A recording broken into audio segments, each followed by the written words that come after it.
Now, Sports Talk with Brodes. Here's Hunter Brody. What is going on, everyone? Welcome on into Sports Talk with Brodes. That's a great way to start the second half, especially without your superstars in Ben Simmons and Joel Embiid. So they came out of the gates, and they were red hot, and they were fantastic when it comes to the mentality side of the game, which is what's very impressive to me, because when it starts the second half, when you are a championship caliber team, and when you are an upper echelon team in your conference, it's a different motor. It's a different mentality. It's a different approach. And this is a step in the right direction to start things off. Now, hopefully, we get one of the two guys back for tomorrow against Washington, which apparently that is pretty much what's going to happen. So, it's definitely important long-term here to get back your players. But I thought today was impressive because pretty much everybody stepped up and everybody had a role. And it wasn't as if it was perfect. Shake Milton wasn't perfect. Seth Curry wasn't perfect. Danny Green wasn't perfect. But Matisse Thybulle stepping up early on defensively and stealing the basketball blindfolded. The guy can do it any way he wants. He doesn't need eyes. Just take away his eyes. He's still going to give you 4 turnovers within a handful of minutes. That's just what he does. And he was also implementing the three-point game. I thought he turned into Ray Allen over the All-Star break. I didn't know what to do when I was screaming with excitement. But him and Tony Bradley bringing the energy, it was outrageous. And Doc Rivers casually throws in there after the game, oh yeah, by the way, he lost 25 pounds since the start of the regular season. Okay, what? Excuse me? That's huge. That's monstrous. Tell us a little bit more. Can you go into detail? Can you explain what you've been working Tony Bradley with? What's going on here? But that's impressive for him. And Doc was talking about the teammate side of thing, and that's why everyone was so damn happy for him. Joel Embiid tweeted out during the game something along the lines of build around Tony Bradley, which is just hysterical and fits Joel Embiid perfectly. But Dwight Howard was awesome, and you can feel that energy towards the success of Tony Bradley. That's what role guys do, though. When role guys step up, well, it starts a fire underneath the team because everybody gets that extra motivation because, look, your role guys are contributing. And the funny part about this game was it was everyone. It was Matisse Thybulle. It was Tony Bradley. It was Dwight Howard who was dunking everything in sight. And by the way, Dwight Howard finished 8 of 12 from the field, and he was grabbing rebounds with ease as well. Let's not forget about Furkan. You see those handles today against this Bulls team? And man, as much credit as I'm giving the Sixers, as we should, that Bulls team came out with no clue what they were doing. They had way too many turnovers. At one point, there was a 2-on-0 fast break, and somehow that was a turnover in front of both of those two guys, which is absurd. There was like 3 possessions in a row where it was the 2-on-0 where the ball went out of bounds in front of both of them. It was LaVine, and I forget who was on the fast break with them. There was just a standard pass out by the three-point line as if you're swinging the ball around the perimeter. Standard stuff, things you do when you're 4 years old. And it slips right through the Bulls' hands and it goes out of bounds. An awful pick-and-roll type play, balls flying all over the place. They had no clue. They finished with 19 turnovers. Some of that is because of the defense and the stellar play from Matisse Thybulle and others, but some of it was, wow, you are dysfunctional. Wow, do you even feel like playing basketball today? And it is refreshing, though, to see someone like Zach LaVine struggle once again when they go up against the opponent of the blue and white and red, the Philadelphia 76ers. He has no idea how to answer the bell and no idea how to answer their defenders. And could you imagine if Benjamin Simmons, the best defender in the NBA, had his chance to lick his finger chops? Nope, that's not what it is. Lick his fingers. He'd be licking his chops. That's what it is. To get a chance to be able to defend Zach LaVine. But he was struggling. 7 of 16 from the field and finished 1 of 5 from behind the arc. So I wanted to go back to what happened last time they played the Bulls, the Sixers, that is, obviously. And in 38 minutes, he was 9 of 28 with 38 points. So a lot of shot attempts. Nope. 9 of 28 for 30 points. So for 30 points, it took him 28 shots. Some would say, if we're going to use analytics here, that not efficient. Not the best way to go about business. I just find it lovely to see him struggle so much against this team. And if you look against what he does against other opponents, it really is incredible. 12 of 19 from the field for 36 points. 14 of 21 from the field for 35 points. 9 of 16 for 24 points. 15 of 20 for 38 points. He does have down moments. It's not like this is the only team ever where he has a bad night at the office. But just looking around, 14 of 22 for 37 points. 46 points in 25 field goal attempts. 35 points, 12 of 26 from the field. I'm sure most of you are not very interested in Zach LaVine's game-by-game game log, but I just love seeing him have those nights where he gets frustrated, where he's annoyed, where he's bothered. I saw he did have this powerful dunk and powerful take to the basket, but he was having such an off day that he brings the explosion with it, and he's kind of releasing all of his anger out on the rim, and I'm laughing like, you know what? that just shows me everything that I need to know. All right, take your frustration out on the rim. I can get behind that, but it really tells me how you feel internally right now because you're getting abused by a Ben Simmons-less team, by a Joel Embiid-less team. Just imagine what the circumstances would be if they were both out there. But Tony Bradley, man, he was magnificent. Dwight Howard, magnificent. This whole entire team, I thought they just worked hard, competed hard. They outworked their opponent. They were ready to clock in. When they walked into that arena, it was all business. And they had the proper mentality right when the tip happened. And it's funny because during Coffee with Brodes, and if you don't know what that is, Monday through Friday on YouTube, Twitter, and Twitch. By the way, @Brodes81 is my Twitter handle. Make sure you go follow me. And right now, I'm implementing a giveaway on every Wednesday, Hump Day giveaways. Bryce Harper jersey tee is the giveaway this week. So once again, head over to my Twitter. But I bring that up because Coffee with Brodes, 9 a.m. to 10 a.m. weekdays. We hang out, we live stream. I have my coffee, you have your coffee, and we kick back, relax, and talk sports. But today, this morning, we're kind of having a debate. If you were Doc Rivers, I put yourself in his shoes, who would you start? And I brought up, what I would have done was Shake Milton, Seth Curry, Danny Green, Tobias Harris, and Mike Scott. That would have been the five that I would have put out there on the floor. And I know now it's easier to say, oh, well, Tony Bradley was the obvious choice. No, he wasn't. He stunk the last time he started to the point where his ass wasn't coming off the bench to start much more because it was such a putrid outing. So this is great. And it does feel like, I got to give props to Doc Rivers. He pushed all the right buttons tonight. I would have went in a totally different direction. I would have kept Dwight Howard coming off of the bench because it's obvious that there's something there with him just playing that role. He has that role down properly. If you throw him starting rotation minutes, he falls apart, he crumbles, he fouls 10,000 times within 4 minutes. So it's not something that you can truly rely on. But when it comes to primary ball handling skills, I would rather have Shake Milton out there than rock and roll with the Seth Curry-led team with the ball in his hand. So I don't love it, but I understand why they do it, but I don't love it. Because you want to keep Shake Milton in that role too, apparently. And Shake Milton has had such a weird year. He started out being dynamic, and he was something that was producing at a good rate. And then he kind of fell off. Then he had one big game, and it was ugly for him throughout. And then he finally had a couple buckets and grinded through it. But the Shake Milton experience is a little up and down. And once again, that's why I understand why Doc Rivers is saying, let's keep these two in their roles. Let's keep Dwight Howard there. Let's keep Shake Milton there. Because if we're thinking about the mentality of this back stretch, let's have guys play the roles that they are going to play. If circumstances make us change our starting rotation, let's keep everyone where we can for the most part. It's the same philosophy that the Eagles have for offensive line for the most part. If you need to move someone to left tackle, let's say, well, instead of, hypothetically this is, moving Lane Johnson to left tackle and then sliding someone over to right tackle, then moving someone into right guard. It's what the Chiefs did during the Super Bowl. Well, they made 3 spots weaker because they wanted to move pieces around instead of keeping players where they need to play on the offensive line and then just slotting someone into Eric Fisher's spot.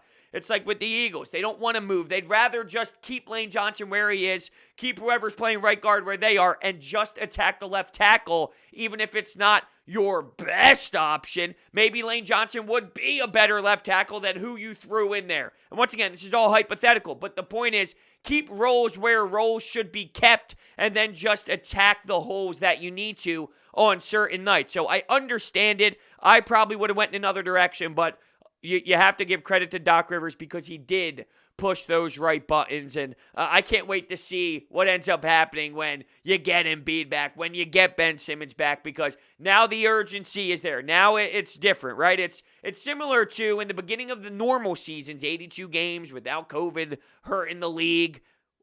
You don't watch until Christmas. Christmas is the unofficial, official start of the season. Well, now we're pretty much at that, not so much start of the season. We're later than that, obviously, because we're past the All-Star game.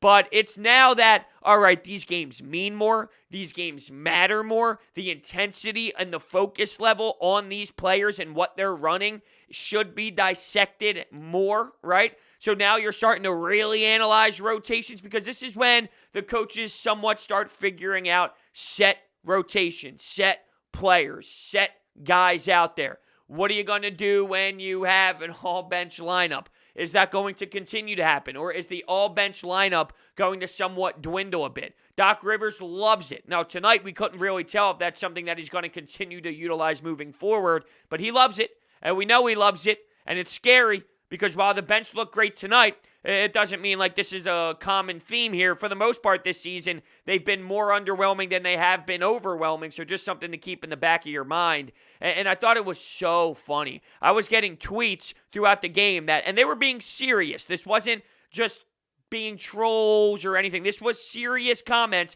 that Tony Bradley should take over Dwight Howard's spot. This was before Dwight Howard had that momentum swing and was pretty much alley-ooping and dunking and grabbing rebounds whenever he really wanted to, whenever he felt like it.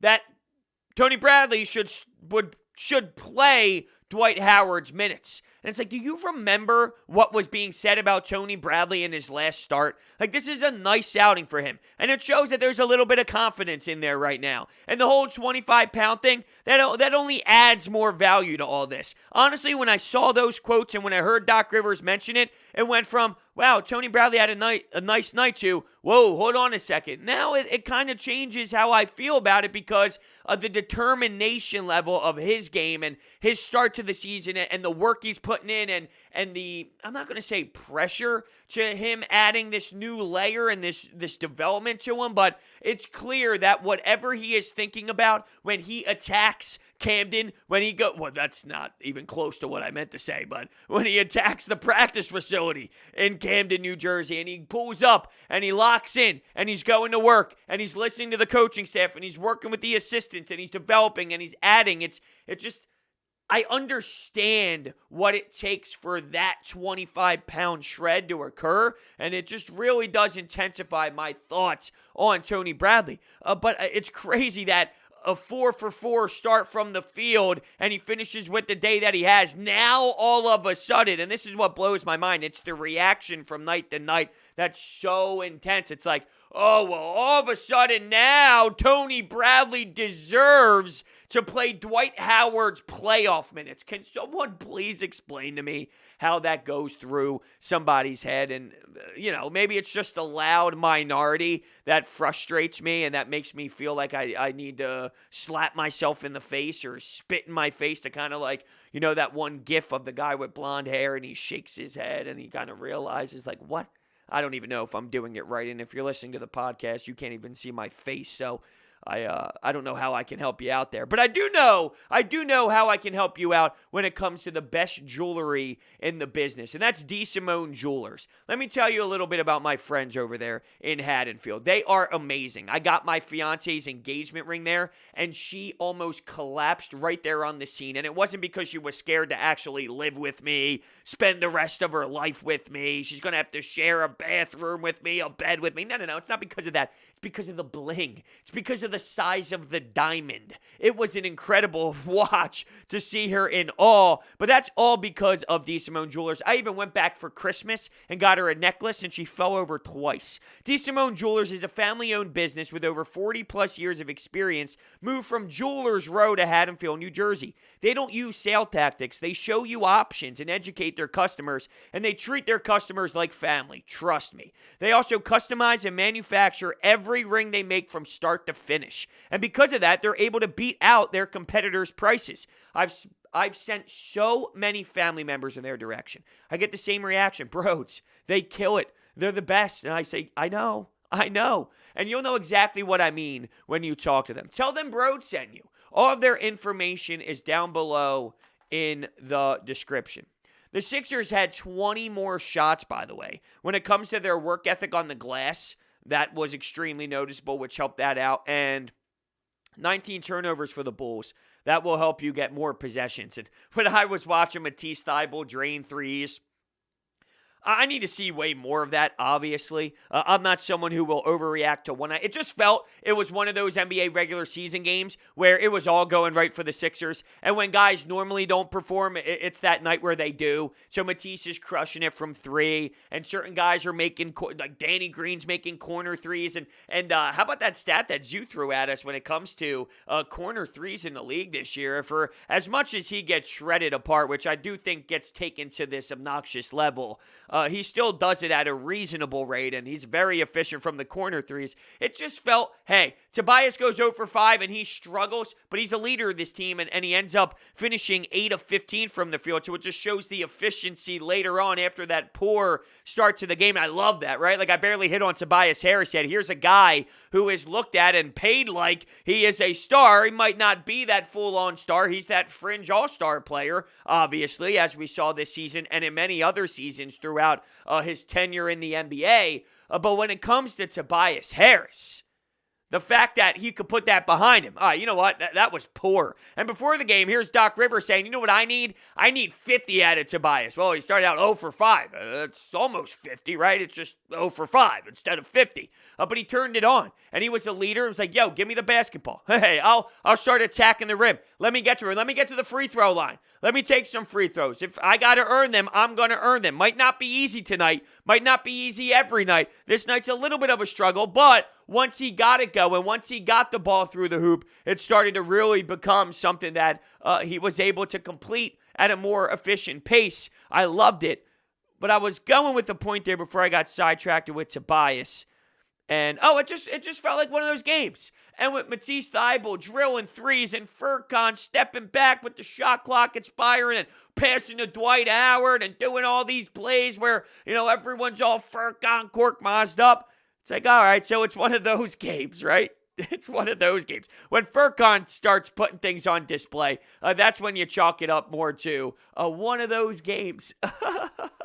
Incredible. All right, let's get to the Anytime Hotline. Well, this is a win that it doesn't mean that much in the long run because without Ben Simmons and Embiid, this team isn't a contender. But at least shows there's some confidence in, like these young guys and these role players where, if like some crazy situation happens, they can perform at this level.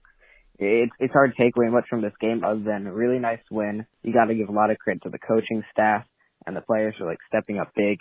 Dwight Howard, Matisse Thybulle, Tobias Harris, all those guys really stepped up. Just nice to see, and it also keeps us ahead of the Nets in the standings for a little bit longer. I agree with you. I definitely agree with you. And when you hear that Joel and Ben aren't available for the first game back when it comes to the All-Star break, it's disappointing, right? Because you're expecting some fun basketball, and without Joel, not that tonight wasn't fun, because tonight was a fun watch, and they just exploited their opponent, but it's not the same when Joel's out there shimmying and putting his hands up and Euro stepping and banging down low in the post and rim protecting, and Ben is being aggressive going downhill. You missed that. So there was like this little bit of juice that kind of fell off a bit, and I wasn't as pumped up as I normally am. But you mentioned something earlier in the phone call about just getting the job done, and if they would have lost, I would have had the reaction of, this doesn't mean much. And that's right. You actually started off by saying, this win doesn't mean much long term. And I absolutely agree with you. Just like if they lost, this loss wouldn't have meant much long term because nothing that happened tonight truly does relate to what's going to happen in a half-court set when you're playing the Brooklyn Nets or the Milwaukee Bucks or anybody else in the Eastern Conference. So, this game, I was proud of them for their fight. And one angle I really like to look at it is you are now fighting for your life when it comes to playoff minutes. This is the time. It's the now. And with that being the case, these guys, they performed tonight. Matisse Thybulle was like, yo, hold on a second. There is something to my offensive game. Now, I don't believe him, and tonight won't make me truly believe that. But from his perspective, I got to make sure I show Doc you can throw me out here because if I do have a 3 look, I am capable of making it. He might not truly be, once again, but he needs to make that statement. Furkan is fighting for playoff minute like his life here. These players are fighting for their life to be in the rotation, knowing that things are now going to be heavily criticized from the coaching mindset. They're going to start really looking into this and really analyzing, okay, what can we do? And they have that sort of idea at this point. You have an understanding as a coach this deep into the season on what can work, what can't work, what I'm thinking is probably going to play out, what is my alternative, what's my plan B, my plan C, here's my plan A. You kind of have that already set in the back of your mind, but you're going to also give the opportunity for those role players to either prove him wrong or to support his logic. And in game one of the second half, these players really did come out. Hey, yo, what's up, bros? I'm here at the Sixers with the Chicago Bulls by 22 points in Chicago on the road. That was a fantastic win by the Sixers tonight. Like, literally fantastic. The whole team played with amazing effort. Everybody was making their shots, getting rebounds, playing defense. Oh, my God. Freaking Matisse Thybulle. He's a legend, bro. 13 points, didn't miss a shot, 5 steals. Jack LaVine's dad is Matisse Thybulle. Holy shit, man. And then the whole team, Tony Bradley, MVP, better than Joel Embiid, maybe. Dwight Howard going back in his Orlando days. But great win by the Sixers tonight. Let's win. Which will be tomorrow in Washington. Yeah, I'm excited to see Joel Embiid return. I'm excited to see this team on a back-to-back. We just praise them for this effort. Let's just say they come out tomorrow, they play the Wizards, and they throw up a stinker. And they turn the ball over 20 times, and they fail to score in the fourth quarter. Or let's say there's one quarter, let's say the second quarter. The second quarter, they get outscored by 18 points, and it's miserable. And all of this hype and this excitement right now, what happens? It ends up going down the drain. How can they not beat Washington? Oh, this team can't do anything. Daryl Morey has to make a move. It is so comical to me. And I know it's somewhat interesting because here I am, and what do? I break down every game, and I give my opinion on every game. But it takes a lot more for one game to really do much for me. I talk about each game, but it's 20 games into the season where I give my first initial analysis. It's 40 games into the season where I give my second. I need that true, full sample size where, yeah, you know what? Some of these players might have some good nights. They're going to have some atrocious ones too. And, you're going to feel one way about a player on one night, and the next night you're going to say the guy stinks, and then the following night he could maybe be a rotation player in the playoffs for 10 minutes. And it's just so night and day throughout. I think people need to kind of understand how to bottle up their emotions and then separate after you allow the emotions to be there, because they're going to be there. All right, let's take a step back and somewhat analyze this on more of a responsible level, if you will. But yeah, I thought that caller was, I hate to be mean, but maybe there was like a little too much excitement and a little too much joy. And who am I? Who am I to say that you can't appreciate a Sixers win the way that you want to? You are allowed. You are entitled. It is your emotions. You can do it. So I guess take away everything I just said. You don't have to look at it objectively. Who am I to tell you that? Now I feel like an ass. If you want to be jumping up for joy and just thinking, oh, this is the best thing ever, then you know what? Have at it. Have at it. Shame on me. I'm actually disappointed in myself to think that it's my obligation to get people thinking the right way at times. But with that all being said, it was a nice win. It was a nice win. And that's the way I kind of digest this one. Hey, Brodes, I just wanted to hop on the hotline and just ask a question. So obviously, we had a great win tonight, down both of our stars, and I don't expect like the production from our bench and like bench pieces to be like this going forward. I was wondering, what are your top 3 most realistic moves that you think the Sixers could or will make? I don't think they will make 3 moves, but what are your top 3 like moves? That's a great question, for sure. I like that. Thank you so much for the phone call. The top 3 realistic moves, I think you're seeing something in. See, the problem is, as you said, they're not going to make 3 moves, right? Like that does seem a little insane. But with what I'm seeing, what I'm reading up on, PJ Tucker is one. Larry Nance Jr. is one. Now, that is where you kind of have similar roles, though. So, once again, I don't think it would be, when I name these, it's like, oh, these 3 guys. But it would be either a PJ Tucker or a Larry Nance Jr. It wouldn't be both of these players. But I think those 2 are in running and they are in play. And I do think that they are at the more realistic level. The Kyle Lowry one I would throw in there. But then you're kind of seeing the reports of it being somewhat downgraded. So if you don't want Kyle Lowry in there because of the most recent reports, which I guess is fair in this hypothetical that we're kind of spitting around right now, I guess I'll go PJ Tucker, Larry Nance Jr., and then maybe a George Hill. Like that's kind of the area that I see the Sixers going. So maybe it's a George Hill and a Larry Nance Jr. or a George Hill and a PJ Tucker. Maybe it's something along those lines where it's 2 of the 3 that I just mentioned. I think that there's a chance. Now, I'm not saying it's definitely going to be these 3 guys, but there's been enough speculation with these 3 players. There's been enough noise surrounding it. And I feel that with where the team is right now and with what it would take to get a Kyle Lowry, maybe they analyze this with, we can still help this team without giving up 5 players, 6 players, and some to make a move for Kyle Lowry that will be out of his contract when this season ends, unless they know something deep down that he's going to return and be back here next year for another chance and they re-sign him to a contract and all. That changes the conversation for sure for me. But yeah, those are the 3 names. But that's a good question, and I'm kind of intrigued to see where Daryl Morey goes. It's almost like I have this gut feeling that he's just going to throw a name out there that we haven't heard, and it's going to be out of the box, and it's going to be someone that's like, oh, wow, I didn't even think about that, and Daryl Morey pulls the trigger and surprises everyone. That's kind of what my gut tells me. Woo-hoo-hoo! That's what I'm talking about. What a team win, man. Tony Bradley, Dwight Howard. That's what I'm talking about. Matisse Thybulle, incredible. What he can do on defense, that's really incredible, man. I would not trade this guy. I just wouldn't. But, man, what a win without Simmons and Embiid. Let's go. Yeah, look, I'm excited too. We got another really happy caller.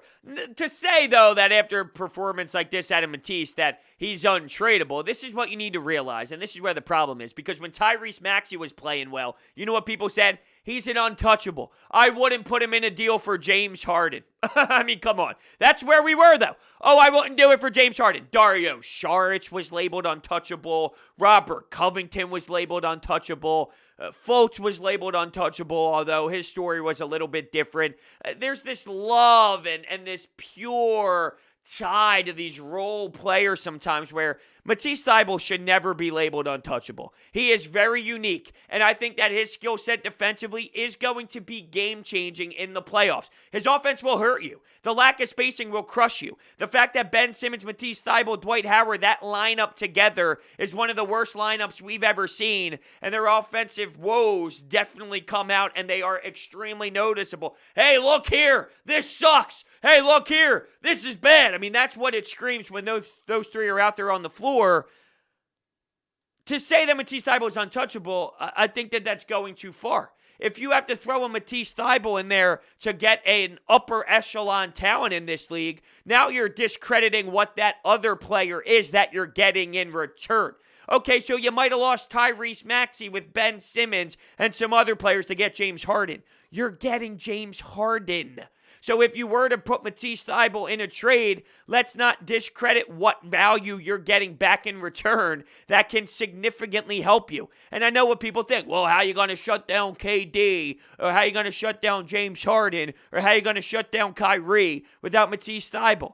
Guess what? How are you going to shut him down with Matisse Thybulle? Sure, he's going to help you out. I'm not trying to discredit what Matisse brings, right? So I said let's not just devalue a player that would come here if you traded Matisse. Same thing goes the other way. Same thing applies. Let's not devalue what Matisse brings.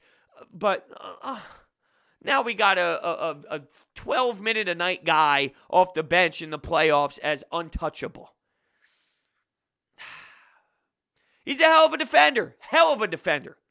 Untouchable, though. That's where I get lost. But I don't get lost when I'm using DraftKings, and they are the best in the business. It's that time of year again. Conference tournaments are tipping off. Bubble teams are making their final push for a bid, while the top seeds are preparing for what they hope is a long run. DraftKings Sportsbook, America's top-rated sportsbook app, is putting new customers in the center of the action. Bet $4 on an underdog. Win $256 if they win. It's that simple. Download the top-rated DraftKings Sportsbook app now and use promo code BRODES when you sign up to turn $4 into $256 if the underdog of your choosing pulls off the upset. That's code BRODES to turn $4 into $256 for a limited time only at DraftKings Sportsbook.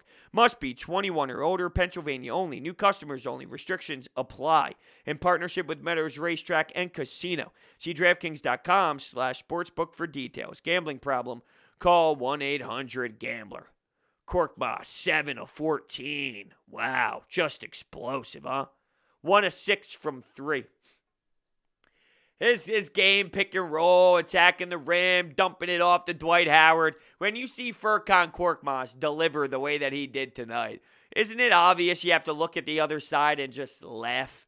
Like laugh in disgust that, man, you got to feel whack if you're out there getting burnt by someone like Furkan Korkmaz. For real, though, with all due respect, did you see what was put out there by the Bulls? You know, you had Markkanen drop some threes, and he was hot at times, and he was pretty much knocking down the shots with a really good form, with a lot of confidence, a lot of swag, delivering.